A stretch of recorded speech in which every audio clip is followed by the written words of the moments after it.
যখন আপনি কোনো অপরাধীকে ভোট দিচ্ছেন তখন কঠোর আইন বা আইনি ব্যবস্থার কোনো আশাই রাখবেন না। একজন পরিচারিকাকে মারধর করে হত্যা করা হলো, আর যখন একজন জনপ্রতিনিধি আর তার স্ত্রী মিলে এই বিষয়টাকে লুকিয়ে ফেলার চেষ্টা করলেন, তখন তাদের অপরাধের ইতিহাস প্রকাশ্যে চলে এলো। নমস্কার, আদাব, ক্রাইম পেট্রোল দেশকে আপনাদের স্বাগত। 2004 সাল একজন হাউসওয়াইফ অঙ্কিতা আহুজার কথা অনুযায়ী তার বাড়ির দরজায় প্রভাবশালী রঘুনাথ বলরামের দেখা হয়, যিনি কিনা একজন ইলেক্টেড রিপ্রেজেন্টেটিভ ছিলেন। ওনার স্বামী সূর্য আহুজা সেই সময় বাড়িতে ছিলেন না। অঙ্কিতার বক্তব্য অনুযায়ী বন্দুকের ভয় দেখিয়ে রঘুনাথ বলরাম তার দুর্বলতার সুযোগ নেয়। 9 বছর পর অঙ্কিতা যখন জানতে পারে যে রঘুনাথ বলরাম, যিনি কিনা একজন এমপি, তিনি একটি অপরাধ গোপন করার জন্য ধরা পড়েছেন, তখন অনেকগুলো সত্য সামনে আসতে থাকে। 2013 সাল রঘুনাথ বলরামের স্ত্রী অভিলাষা বলরামের প্রাসাদ প্রমাণ বাড়িতে 3 জন কাজের লোক সেই সময় কাজ করছিল, পূর্ব, মেঘা আর শান্তি, যে কিনা 2013 মে মাসে ওখানে কাজ শুরু করে। 2003 সালের 19 নভেম্বরের সকালে রঘুনাথ বলরাম সুন্দরবা পুলিশ স্টেশনে ফোন করে বলে যে তার বাংলোর ছাদ থেকে পড়ে তার কাজের মেয়ে শান্তি মারা গিয়েছে, আর হতে পারে সে আত্মহত্যা করেছে। কিন্তু ঘটনাস্থল থেকে পাওয়া কোনো প্রমাণ এটা নির্দিষ্ট করে না যে ছাদ থেকে পড়ে সে মারা গিয়েছে। পুলিশ এটাও দেখে যে 17 বছরের পরিচারক পূর্ব খুবই ভয় পেয়ে গেছে, তার শরীরেও আঘাতের চিহ্ন রয়েছে। পোস্টমর্টেম রিপোর্টে এটা প্রমাণ হয়ে যায় যে নিষ্ঠুরভাবে মারের ফলেই শান্তির মৃত্যু হয়েছে। শেষমেশ পূর্ব সত্যি কথাটা বলেই দেয়। অভিলাষা বলরাম, যে কিনা একটি কলেজের প্রফেসর ছিল, সেই পূর্ব, মেঘা আর শান্তি এই 3 জনের উপরে নিষ্ঠুরভাবে অত্যাচার করত। বাংলোতে লাগানো সিসিটিভি ক্যামেরার মাধ্যমেও ওদের সব কাজের দিকে নজর রাখা হতো। ওরা যদি অভিলাষার মার থেকে বাঁচতে কিছু করে তাহলে তার দ্বিগুণ শাস্তি পায়। একদিন অভিলাষার এক বন্ধুকে জলখাবার দিতে মাত্র 10 মিনিট দেরি হওয়ার কারণে অভিলাষা শান্তিকে খুবই নিষ্ঠুরভাবে মারধর করে, আর সেই মারের ফলেই শান্তির মৃত্যু হয়। পূর্ব পুলিশকে বলে যে রঘুনাথ বলরাম সেই সময় বাংলোতে এসেছিল আর অভিলাষার সঙ্গে মিলেই সেই অপরাধটা লুকানোর ষড়যন্ত্র করেছে। মেঘাকে বলরাম দম্পতির ছেলের সঙ্গে বাইরে পাঠিয়ে দেওয়া হয়, আর পূর্বকে শেখানো হয় যে সে পুলিশকে মিথ্যে কথা বলুক যে শান্তি ছাদ থেকে পড়ে মারা গিয়েছে। কিন্তু পূর্ব সত্যি কথা বলে দেওয়ায় প্রকৃত সত্য সামনে আসে। কিন্তু অভিলাষা হার মানতে চায় না, সে পুলিশের উপরেও চেঁচামেচি করে। পুলিশ বুঝতে পারে যে অভিলাষার আচরণ খুব অস্বাভাবিক। পুলিশ যখন রঘুনাথকে শান্তি খুনের বিষয়টি গোপন করার জন্য অ্যারেস্ট করতে যায়, তখন সে বলে যে শান্তির মানসিক ভারসাম্য ঠিক ছিল না। পুলিশ রঘুনাথ বলরামকে জিজ্ঞাসাবাদ করার জন্য নিজেদের হেফাজতে নেয়। এবার তারপর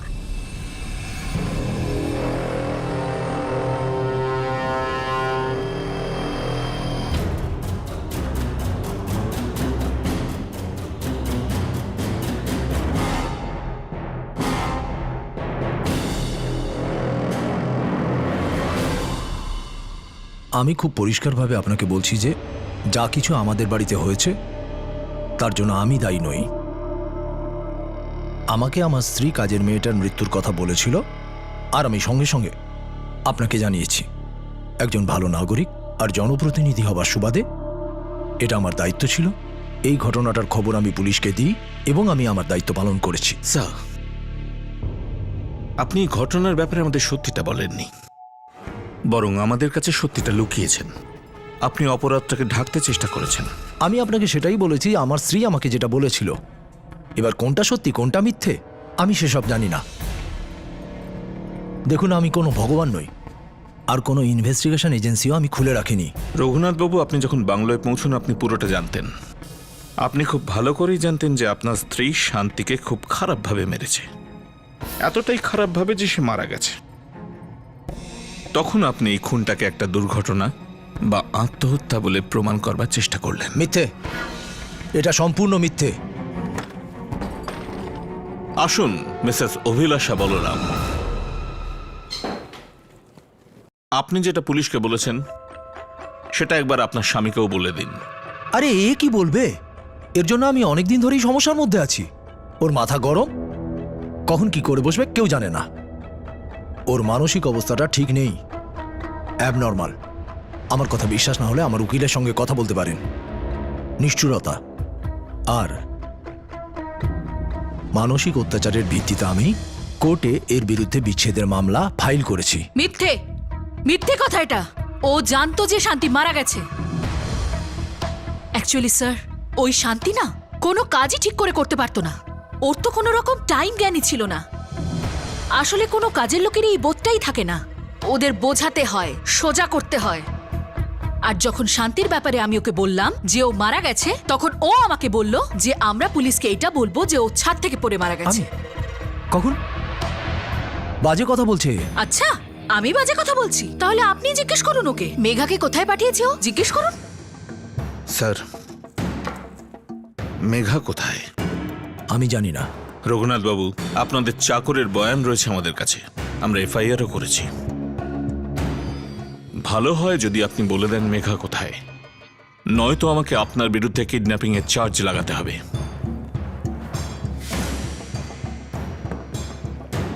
ওকে আমি আমার বন্ধুর কাছে পাঠিয়ে দিয়েছি, মঙ্গতরাম কলোনিতে। আমি চাইছিলাম না যে এইসব আমার ছেলের সামনে ঘটুক।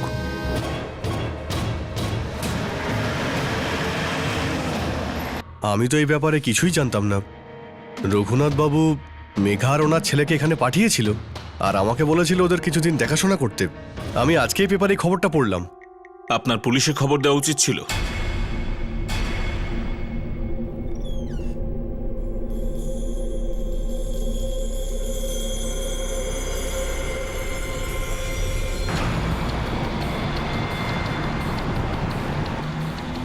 মেঘা, তুমি ভয় পেও না। অভিলাষ আর রঘুনাথ আমাদের হেফাজতে, ওরা তোমার আর কোনো ক্ষতি করতে পারবে না। স্যার, স্যার,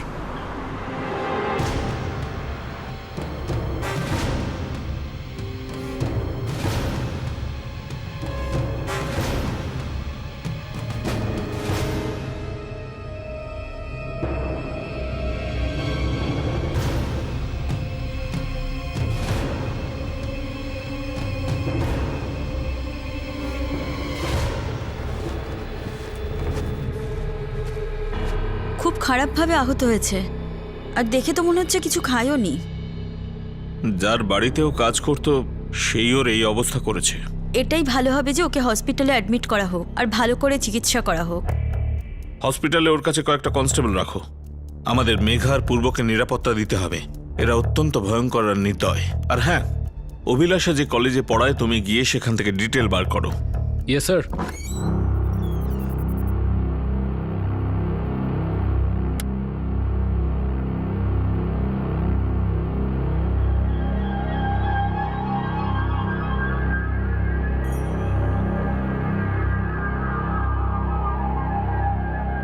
এটা কি স্যার?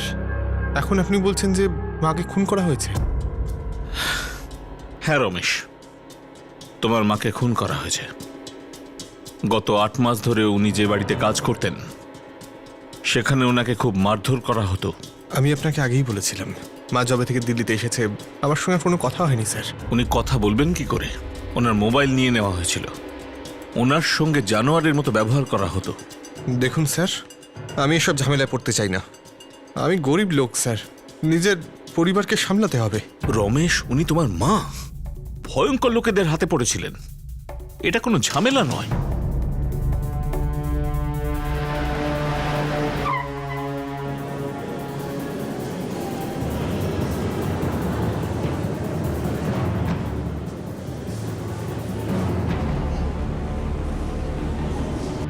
মিসেস অভিলাষা বলরাম গত 2 বছর ধরে আমাদের এখানে কাজ করছেন, আর মাত্র 2 মাস আগেই আমরা ওনাকে পার্মানেন্ট স্টাফ করেছি।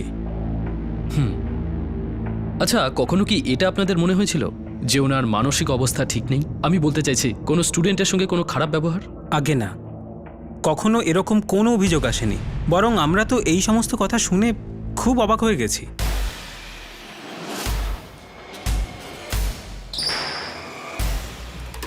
নমস্কার। কি ব্যাপার, কি উকিল বাবু? বসুন। দেখুন, যেভাবেই হোক আমাকে এই ঝামেলা থেকে বের করুন। স্যার, কাল পুলিশ আপনাকে কোর্টে পেশ করবে, ততক্ষণ কোনো না কোনো রাস্তা তো খুঁজে বের করবই। ওই মহিলা আমাকে ঝামেলায় ফেলে দিল। একটু ধৈর্য ধরুন। আমার বিশ্বাস যে যখন এই পেপারগুলো কোর্টে পেশ করব, কোর্ট নিশ্চয়ই আপনার কথাটা ভেবে দেখবে।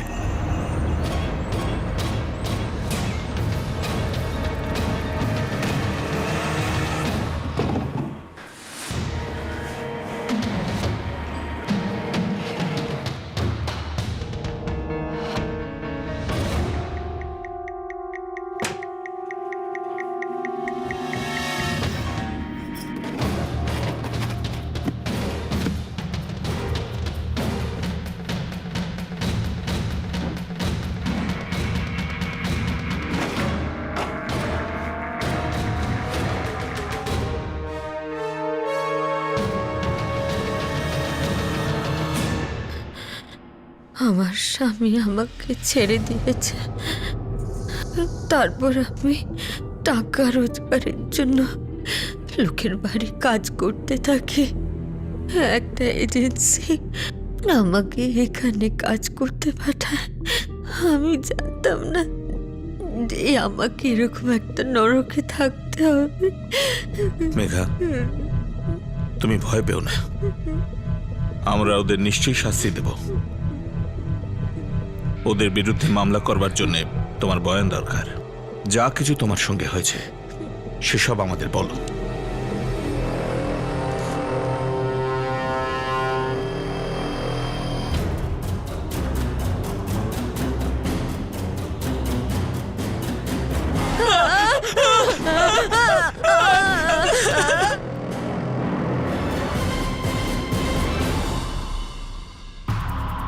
আগে হ্যাঁ, অভিলাষা বলরাম আমারই পেশেন্ট। কতদিন? প্রায় 1 বছর হতে চলল। ওনার রোগটা কি?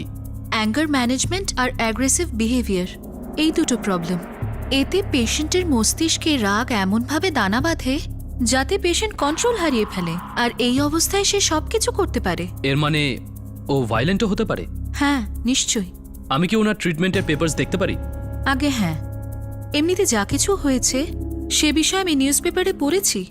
আমি তো এটাও জানতাম যে ওনার স্বামী অভিলাষার বিরুদ্ধে ডিভোর্স ফাইল করেছে, আর কারণ এটাই বলেছে, অভিলাষার অ্যাবনর্মাল বিহেভিয়ার আর কাজের লোকের সঙ্গে মারপিট করা।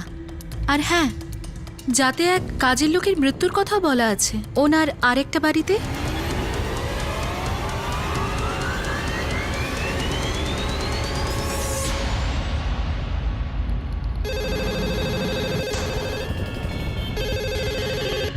নিশ্চয়ই, আমি সমস্ত পেপারস পাঠিয়ে দিচ্ছি। ওর মৃত্যু 2010-এ হয়েছিল, এটা একটা অ্যাক্সিডেন্ট। এছাড়া রঘুনাথ বলরামের বিরুদ্ধে অনেক কেস আছে। আপনি বললে আমি সব পেপারস পাঠিয়ে দিচ্ছি।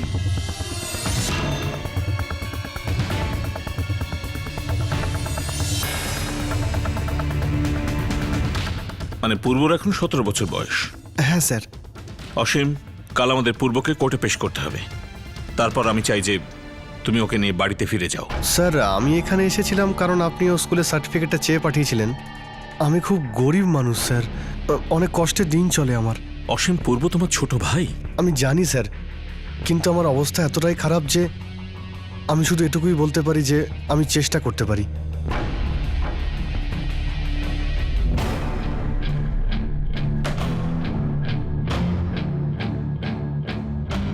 স্যার, রমেশ ওই শান্তির ছেলে, ও কোথাও চলে গেছে আর ওর ফোনটাও বন্ধ। মেঘার স্বামী ওর সঙ্গে কোনো সম্পর্ক রাখতে চায় না। পূর্বর দাদাও নিজে ঝামেলায় জড়িয়ে রয়েছে, আর এখন এই বেচারি মহিলার ছেলে পালিয়ে গেল।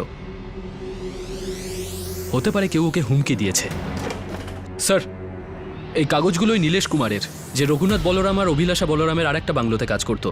গুড, ওদের বিরুদ্ধে আমাদের একটা সলিড কেস তৈরি করতে হবে। রঘুনাথ বলরামের বিরুদ্ধে আরো অনেকগুলো কেস রয়েছে স্যার। 1 সপ্তাহের মধ্যে সবকিছু জেনে যাব। আমাদের কাছে যতটুকু তথ্য আছে সেটা ওদের লম্বা কাস্টডিতে নেবার জন্য যথেষ্ট। পরিচারিকা শান্তির মৃত্যুর পর পুলিশ রঘুনাথ আর অভিলাষাকে গ্রেফতার করে নেয় আর তাদের বিরুদ্ধে একটা মজবুত কেস বানানোর চেষ্টা করে। ওদের অতীতে ছোট থেকে ছোট ব্যাপারের দিকেও পুলিশের নজর ছিল। অভিলাষার আচরণ, তার অপরাধ, আর সেই সঙ্গে রঘুনাথেরও অতীত অপরাধের রেকর্ড পুলিশ খুঁজে বার করে। স্যার, আমার ক্লায়েন্ট একজন সম্মানীয় ব্যক্তি, তিনি জনতার প্রতিনিধি। উনি সব সময় সম্পূর্ণভাবে আইন মেনে চলেন, আর তাই যেই ওনার স্ত্রী ওনাকে ওনাদের বাড়িতে হওয়া পরিচারিকার মৃত্যুর খবরটি দেন, উনি সঙ্গে সঙ্গে পুলিশকে রিপোর্ট করেন। আমার ক্লায়েন্ট তো এটাও জানতেন না যে এই অপরাধটা ওনার স্ত্রী করেছেন। স্যার, এই বিষয়ে একটু নজর দেওয়া হোক যে আমার ক্লায়েন্ট ওনার স্ত্রীর বিরুদ্ধে যে ডিভোর্স কেস ফাইল করেছেন সেখানেও এই বিষয়টা স্পষ্ট করে লেখা রয়েছে যে উনি ওনার স্ত্রীর হিংস্র আচরণে অত্যন্ত বিরক্ত হয়েছেন। ইনফ্যাক্ট উনি বেশ কয়েকবার ওনার স্ত্রীকে বাড়ির কাজের লোকেদের সঙ্গে এরকম ব্যবহার করা নিয়ে বকাবকিও করেছেন। স্যার, আমার ক্লায়েন্টের সঙ্গে এই অপরাধের কোনো সম্পর্ক নেই, আর ওনার কোনো রকম অসৎ উদ্দেশ্যও ছিল না। তাই আমি আদালতের কাছে আবেদন করছি যে আমার ক্লায়েন্টকে জামিন দেওয়া হোক। স্যার, রঘুনাথ আর অভিলাষা বলরামের বাড়িতে কাজ করা এই 3 জন লোক, মেঘা কর, শান্তি আর পূর্ব, এই 3 জনের সঙ্গে জানোয়ারের থেকেও খারাপ ব্যবহার করা হয়েছে। আর এই সব কিছুই মেঘা আর পূর্ব নিজেদের বয়ানে বলেছে।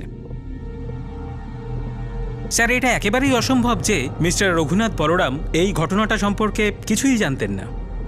যদি ইনি জনতার প্রতিনিধি হন এবং আইনকে সাহায্য করতে চাইতেন, তবে এই ঘটনাটার ব্যাপারে ওনার অনেক আগেই পুলিশকে জানিয়ে দেওয়া উচিত ছিল।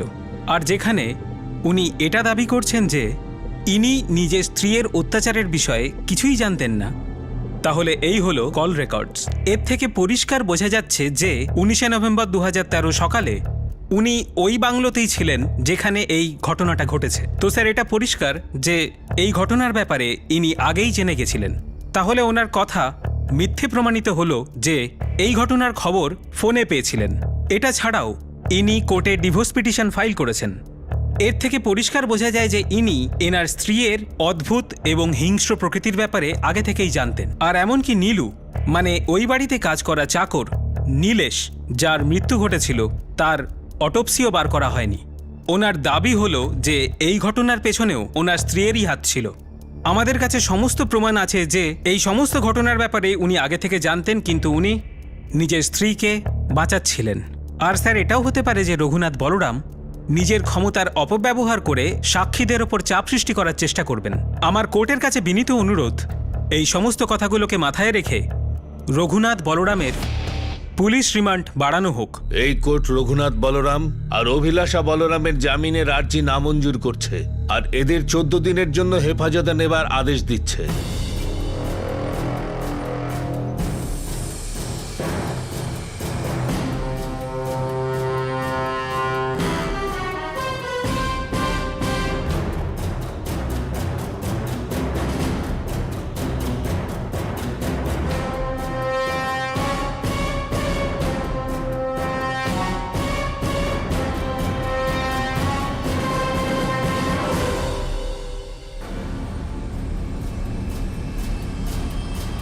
কতদিন ধরে এইসব চলছিল? সেই দিন থেকেই, যখন তুমি বিজনেস মিটিংয়ের জন্য মুম্বাই গিয়েছিলে 15ই এপ্রিল 2004।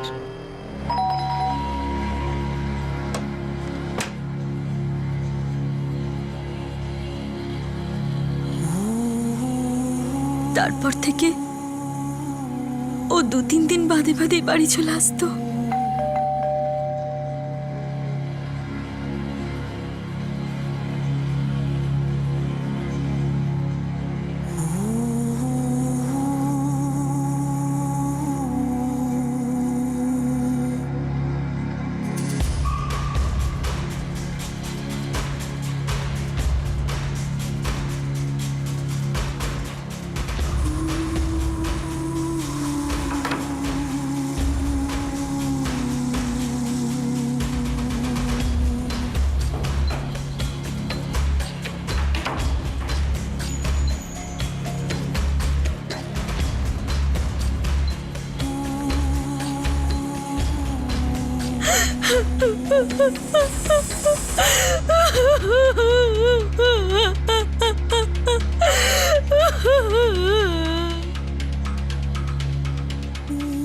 আমি সত্যি খুব ভয় পেয়ে গিয়েছিলাম।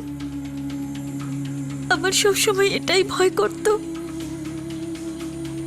যে যখন তুমি এসব জানতে পারবে তখন তুমি কি ভাববে। তোমার চুপ করে থাকা উচিত হয়নি অঙ্কিতা, তোমার চুপ করে থাকা উচিত হয়নি। কিন্তু এখন আমরা চুপ করে থাকবো না। ওর ক্ষমতা আছে বলে ও যা খুশি তাই করবে। অঙ্কিতা আহুজা, যিনি একজন হাউসওয়াইফ ছিলেন, তিনি এবার গিয়ে তার স্বামীকে জানান যে রঘুনাথ বলরাম, যিনি একজন জনপ্রতিনিধি, সে 2004 থেকে শুরু করে 2008 সাল পর্যন্ত তাকে ভোগ করে। অঙ্কিতার এই অভিযোগের কি কোনো মূল ভিত্তি ছিল, কোনো সত্যতা ছিল? উনি চুপচাপ সবকিছু সহ্য করতে থাকেন। এই ব্যাপারটা কি করে এতদূর পৌঁছলো যে সে বন্দুকের ভয় দেখিয়ে ওনার বাড়িতে অবাঞ্ছিতভাবে ফায়দা নিতে পৌঁছে গিয়েছিল? তাহলে এইসব 4 বছর ধরে চলেছিল? হ্যাঁ স্যার, আমি জানি যে আপনি আমাদের এটা জিজ্ঞেস করবেন যে আমরা আগে কেন কমপ্লেন করিনি। ও একজন মহিলা বলেই ভয় পেয়ে গিয়েছিল যে এইসবে ওকে আমি ভুল বুঝবো। তারপর যখন ও রঘুনাথ বলরামের কেসটা নিউজ পেপারে পড়ল, তখন সাহস করে ও আমাকে সমস্ত ঘটনা বলল। কিন্তু আপনি রঘুনাথ বলরামকে কিভাবে চেনেন? আমার এক বন্ধু ওনার সঙ্গে আমার পরিচয় করিয়েছিল। আমার বিজনেসটা বাড়ানোর জন্য ওনার সঙ্গে দেখা করতে চেয়েছিলাম, তাই ওনাকে আমার বাড়িতে একদিন নিমন্ত্রণ জানিয়েছিলাম।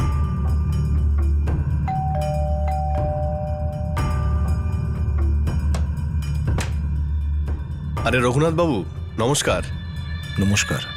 আসুন স্যার।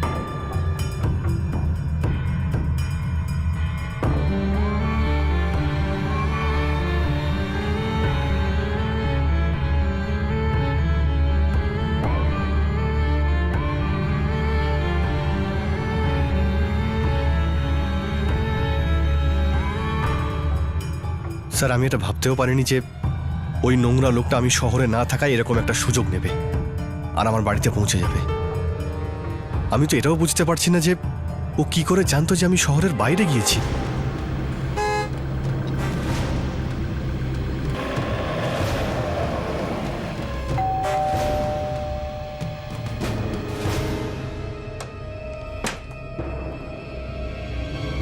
নমস্কার অঙ্কিতা দেবী। আগে নমস্কার। আমি তো এটা প্রথমে বুঝতেই পারিনি যে কেন সূর্যর অনুপস্থিতিতে বাড়িতে এসেছিলেন। তারপর উনি আমাকে চা করতে বললেন, আর আর যখন আমি চা করে আনলাম তখন আহা, ভীষণ ভালো চা। আপনার তো রান্নারও কোনো জবাব নেই আর চায়েরও কোনো জবাব নেই। ধন্যবাদ।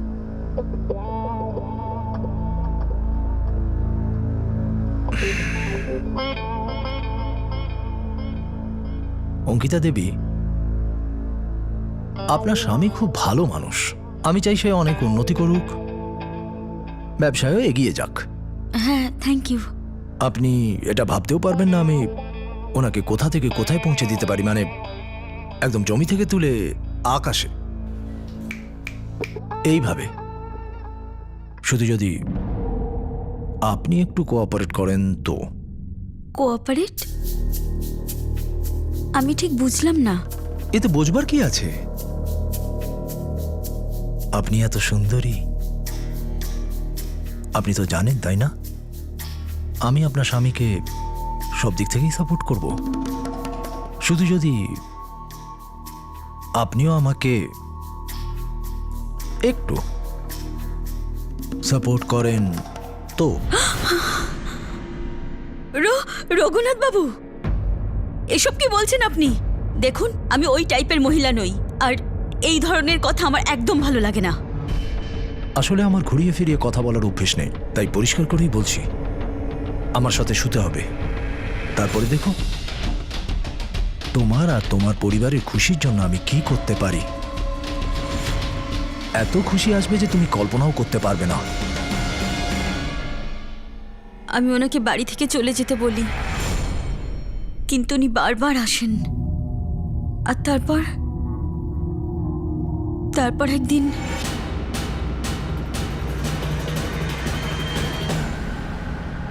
উনি বারবার বাড়িতে আসতেন আর বন্দুকের ভয় দেখিয়ে আমার সঙ্গে জোর জবরদস্তি করতেন। প্রতিবারই আমাকে ব্ল্যাকমেল করতেন যে আমি যদি কাউকে এই বিষয়ে বলি তবে উনি আমার স্বামী আর ছেলেকে মেরে ফেলবেন। তাই আমি আমার স্বামীকে কখনোই এই ব্যাপারে কিছুই বলিনি। আর যখন নিউজ পেপারে এই খবরটা পড়লাম তখন অনেক কষ্টে মনে সাহস জোগাড় করে সব কিছুই আমার স্বামীকে বললাম। এটা 2004 সাল থেকে 2008 সালের মধ্যে হয়েছে, তার মানে 5 বছর আগে। তাই মেডিকেলি কোনোভাবেই প্রমাণ করা যাবে না। আমাকে সিনিয়রের সঙ্গে কথা বলতে হবে।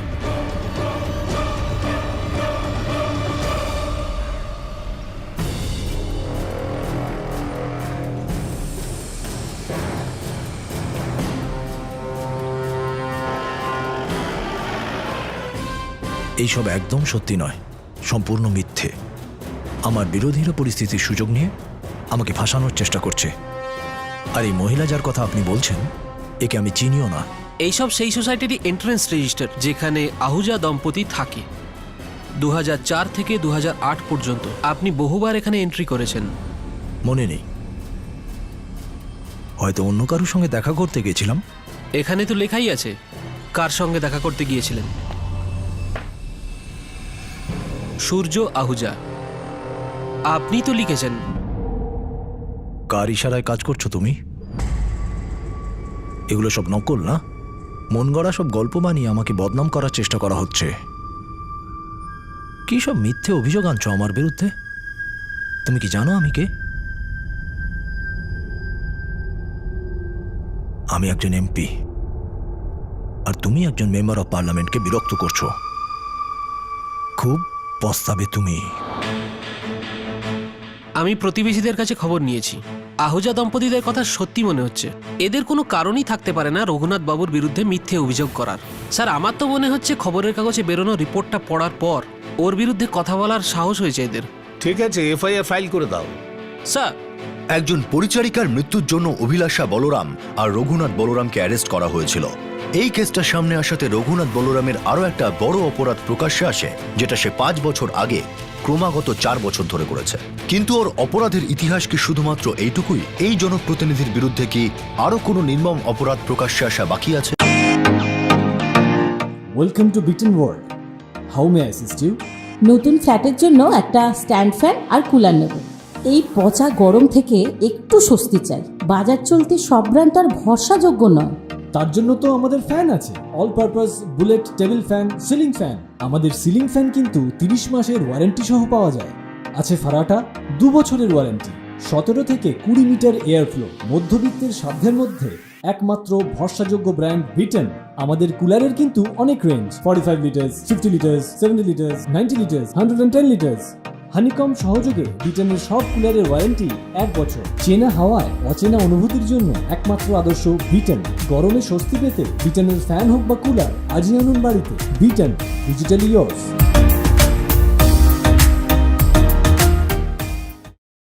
এই জনপ্রতিনিধির বিরুদ্ধে কি আরও কোনো নির্মম অপরাধ প্রকাশ্যে আসা বাকি আছে? স্যার, এই রঘুনাথ বলরাম সম্পর্কে আমরা অনেক কিছু জানতে পেরেছি। ওর সম্বন্ধে আরো কিছু জানতে পারলে নাকি? আগে হ্যাঁ স্যার, অনেক কিছু। প্রথমে এ এমএলএ ছিল, তারপরে এমপি হয়েছে। কলেজে পড়ার সময় থেকে অনেকগুলো ক্রিমিনাল অ্যাক্টিভিটির সঙ্গে জড়িত ছিল। ওখানে ও গ্যাং চালাতো। এই দেখুন, রঘুনাথ বলরামের ইন্টেন্স গ্যাং নাম্বার 45 থেকে পাওয়া স্টেটমেন্ট। ওকে 2001-এ হিস্ট্রি শিটার হিসেবে চিহ্নিত করা হয়েছিল, আর ওর হিস্ট্রি শিটার নাম্বার হলো 23X।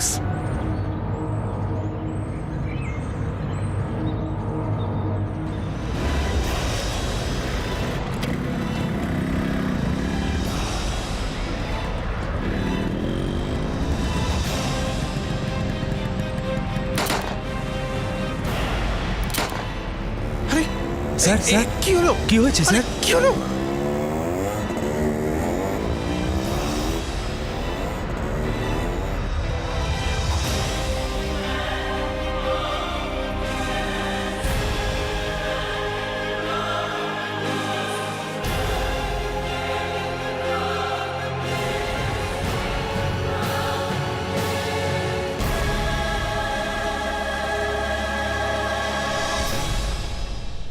স্যার, তখন থেকে এখনো অবধি 25টা কেসে ওর নাম রয়েছে। কয়েকটাতে তো ও জামিন পেয়ে যায়, আর কয়েকটাতে ও প্রমাণ না থাকার জন্য ছাড়া পায়, আর কয়েকটাতে সাক্ষী বয়ান বদলে ফেলে। তার মানে এর আগেও এরকম অপরাধ করেছে? আগে হ্যাঁ স্যার। আর একটা কথা, অভিলাষা বলরামের দ্বিতীয় স্ত্রী, প্রথম স্ত্রী সন্দেহজনক অবস্থায় আত্মহত্যা করেছিল। স্যার, রঘুনাথ বলরাম 2008-এর শেষের দিকে অভিলাষা বলরামকে বিয়ে করে। আর ওর বিরুদ্ধে এখন এই রেপ কেসটা সামনে এসেছে।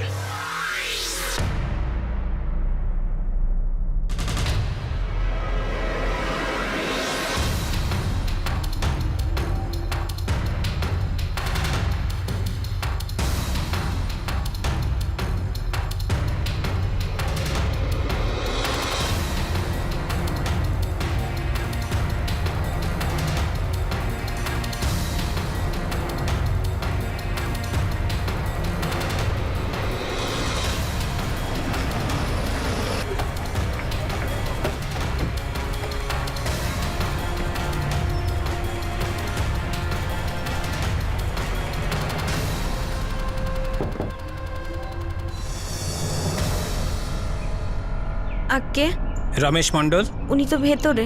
ডাকুন ওনাকে।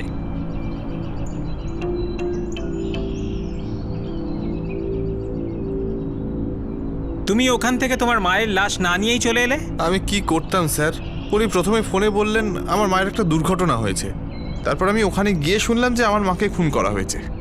দেখুন স্যার, আমি এইসব ঝামেলার মধ্যে পড়তে চাই না।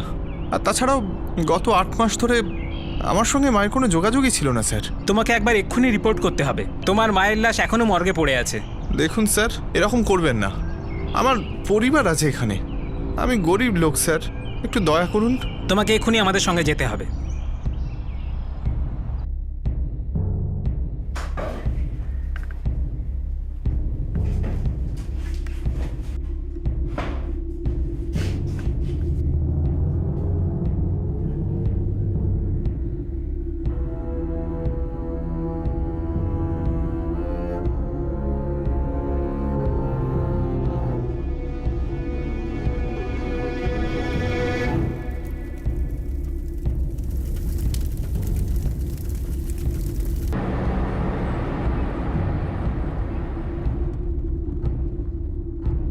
ম্যাডাম, আমরা কোথায় যাচ্ছি? এমন একটা জায়গা যেখানে তোমাকে কেউ ভয় দেখাতে পারবে না। তোমার স্বামী তোমার সাথে কোনো সম্পর্কই রাখতে চায় না, তাই তোমার সব দায়িত্ব আমাদের। এখন থেকে তোমাকে আমরা দেখাশোনা করব। রঘুনাথ, বলরাম আর অভিলাষা এখন আর তোমার কোনো ক্ষতি করতে পারবে না। পূর্ব, ভয় পেও না, এখন তুমি সুরক্ষিত, কেউ তোমার কিচ্ছু করতে পারবে না। আমরা তোমাকে পুলিশ প্রোটেকশন দেব।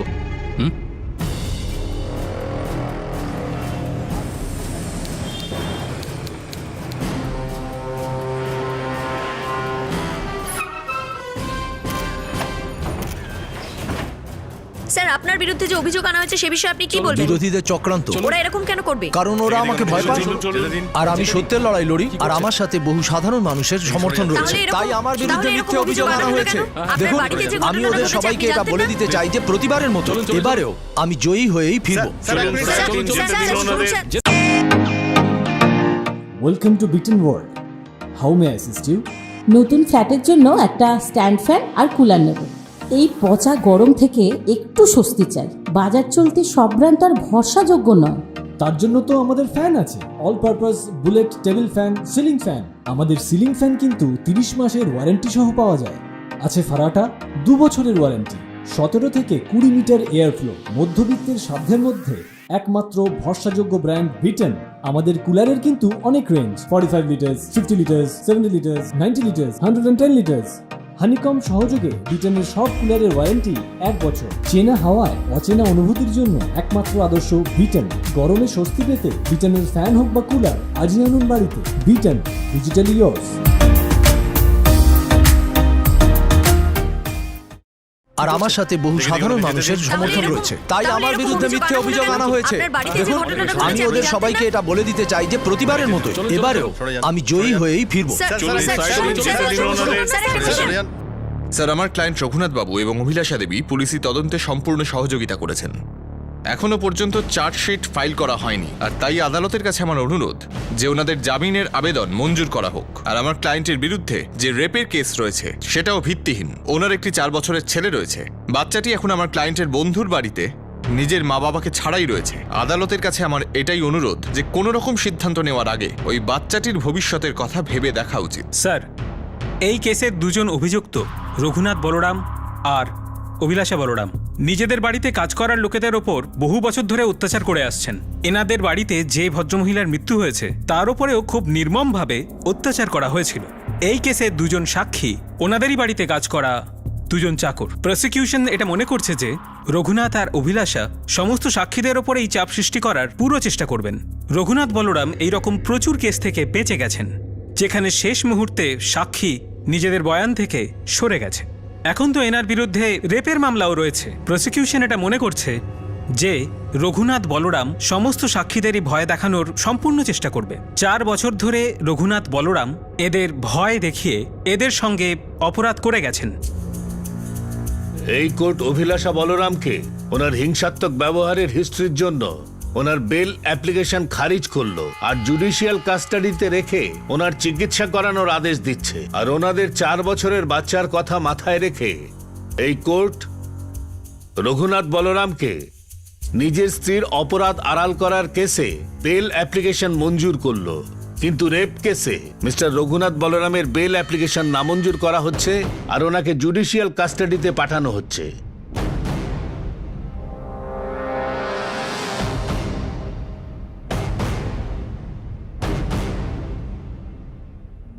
আমি ভেবেছিলাম আমি যদি তোমাকে সব বলে দিই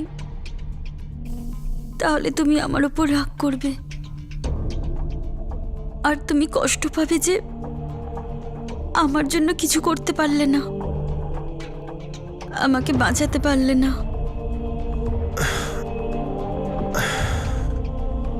অঙ্কিত, এটা আমি জানি না যে আমি কি করতাম, কিন্তু আমার নিজের উপরে খুব রাগ হতো। হয়তো এর বদলাও আমি নিতে চাইতাম।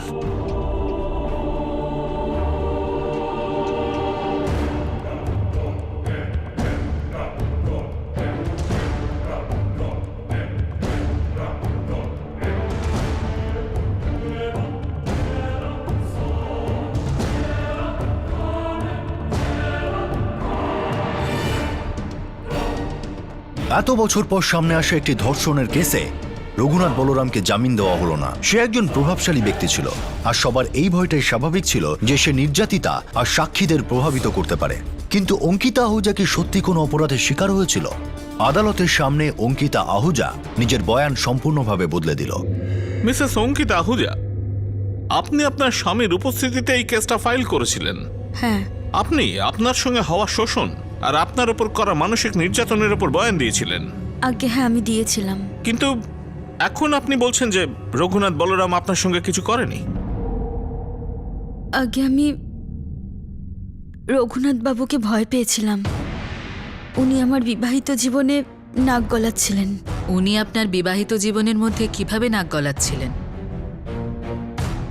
মিসেস অঙ্কিতা আহুজা, আপনি আপনার বয়ানে নিজেই বলেছেন যে উনি আপনার বাড়ির মধ্যে ঢুকে পড়েন, আপনার সঙ্গে জোর জবরদস্তি করেন, আপনাকে সেক্সুয়ালি অ্যাসল্ট করেছে। আমি খুব ডিস্টার্ব ছিলাম।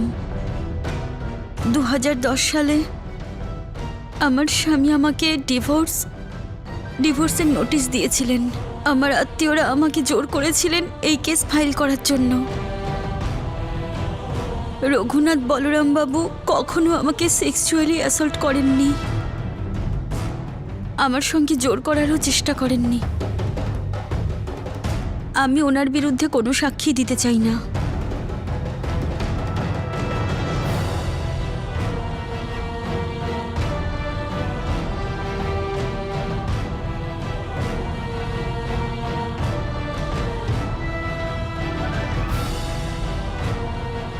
পুলিশ অভিলাষা বলরাম আর রঘুনাথ বলরামের বিরুদ্ধে চার্জশিট ফাইল করে। পুলিশ অভিলাষা বলরামকে যেসব অপরাধের জন্য বুক করেছে সেগুলি হলো আইপিসির ধারা 302 অনুযায়ী হত্যার জন্য, 307 অনুযায়ী হত্যার চেষ্টা করার জন্য, 344 ধারা অনুযায়ী 10 বা তার থেকে বেশি দিন ধরে কোনো ব্যক্তিকে অন্যায়ভাবে বন্দী রাখার জন্য, 506 অনুযায়ী অপরাধের উদ্দেশ্যে ভয় দেখানোর জন্য, আর জুভেনাইল জাস্টিস অ্যাক্টের সেকশন লাগানো হয়েছে। রঘুনাথ বলরামের বিরুদ্ধে যে অ্যাডিশনাল চার্জগুলো লাগানো হয়েছে সেগুলো আইপিসির ধারা 120B অপরাধমূলক ষড়যন্ত্রের জন্য, 325 অনুযায়ী কোনো ব্যক্তিকে জেনে শুনে আঘাত করার জন্য, 201 অনুযায়ী প্রমাণ লোপাট করার জন্য, 202 অনুযায়ী অপরাধের খবর জানানোর পরিবর্তে অপরাধটা আড়াল করার জন্য, আর 109 অনুযায়ী কোনো অপরাধ করতে কাউকে উস্কানোর জন্য, 370 অনুযায়ী কোনো মানুষকে কিনে দাসত্ব করানো বা বিক্রি করার জন্য, আর 374 অনুযায়ী অবৈধভাবে জবরদস্তি কাজ করানোর জন্য। ইলেক্টেড ক্রিমিনাল অর্থাৎ জনতার দ্বারা নির্বাচনে জেতানো কোনো অপরাধী। যখন আপনি কোনো কাজের সন্ধানে কোথাও যান তখন সবার আগে আপনার ব্যাকগ্রাউন্ড দেখা হয়। কিন্তু আশ্চর্যের বিষয় হলো যে যেই মানুষগুলো কোনো রাজ্যের রাজত্ব করবে বা ভবিষ্যতে দেশ চালাবে তারা ক্রিমিনাল হলেও তাদের নির্বাচনে দাঁড়ানো বা ভোটে জেতার মধ্যে কিছু এসে যায় না। যাদের বিরুদ্ধে অপরাধের একটা লম্বা লিস্ট আছে, যারা হিস্ট্রি শিটার্স, তারাও জনপ্রতিনিধি হতে পারে। এমনকি একজন নির্বাচিত নেতা যার বিরুদ্ধে আদালতে মামলা চলছে তিনিও খুব সহজেই জামিন পেয়ে যান। আর এত কিছুর পরেও তারা টেলিভিশনে সম্পূর্ণ সুযোগ পেয়ে যান নিজেদের সাফাই দেওয়ার জন্য, সুশাসনের কথা বলার জন্য, সুশাসনের দাবি করার জন্য, আর তারপর ভোট প্রচারে অংশগ্রহণ করেন। একথা সত্যি যে যতক্ষণ অপরাধ প্রমাণ না হচ্ছে মানুষকে নির্দোষ ধরে নেওয়া হয়, কিন্তু সাক্ষীদের ভয় দেখানো, ধমকানো, জোর জবরদস্তি, গুন্ডাগিরি এসবের কি নির্বাচনের স্থান হওয়া উচিত? আর সবচেয়ে অদ্ভুত বিষয় হলো যে এমন অপরাধী যাদের বিরুদ্ধে আদালতে মামলা চলছে, যখন নির্বাচনে দাঁড়ান তখন জিতেও যান। অর্থাৎ সাধারণ মানুষই তাদের ভোট দেয় আর জিতিয়ে দেয়। নিজের মনোনয়ন পেশ করার সময় এটা দরকারি যে সব প্রার্থী নিজের বিরুদ্ধে চলা সমস্ত কোর্ট কেসগুলো ঘোষণা করুক। প্রত্যেক প্রার্থীর বিষয়ে সমস্ত তথ্য আলাদা আলাদা ওয়েবসাইটে আছে, কিন্তু সেগুলো কি যথেষ্ট? এটা কি ঠিক হবে না যে ইলেকশন কমিশন প্রার্থীদের সঙ্গে সম্পর্কিত সমস্ত তথ্য তাদের কনস্টিটিউয়েন্সির পোলিং বুথগুলোর বাইরে লাগাবে? কিন্তু তবুও কি এইসব তথ্য যথেষ্ট হবে এই ধরনের অপরাধী প্রার্থীদের দেশের রাজনীতি থেকে দূরে রাখার জন্য? রঘুনাথ বলরাম একজন কুখ্যাত অপরাধী, এমএলএ নির্বাচিত হয়েছেন আর 2 বারের জন্য এমপিও হয়েছেন। সাধারণ মানুষ নিজেরাই তাকে নির্বাচিত করেছে। আমাদের সত্যি এই বিষয়টা ভাবতে হবে যে যখন কোনো অপরাধী দেশের বা জনতার প্রতিনিধি হিসেবে নির্বাচিত হয় তখন সেই দেশের ভবিষ্যৎ কি হবে। আপনাদের সাথে আবার দেখা হবে ক্রাইম পেট্রোল দাস্তাকে আরো একটা নতুন কেস নিয়ে। ততক্ষণ নিজের খেয়াল রাখবেন, সুরক্ষিত থাকবেন, আর মনে রাখবেন আপনি যেই প্রার্থীকেই ভোট দিতে চাইছেন না কেন তার সম্পর্কে সব তথ্য অবশ্যই জোগাড় করবেন। জয় হিন্দ।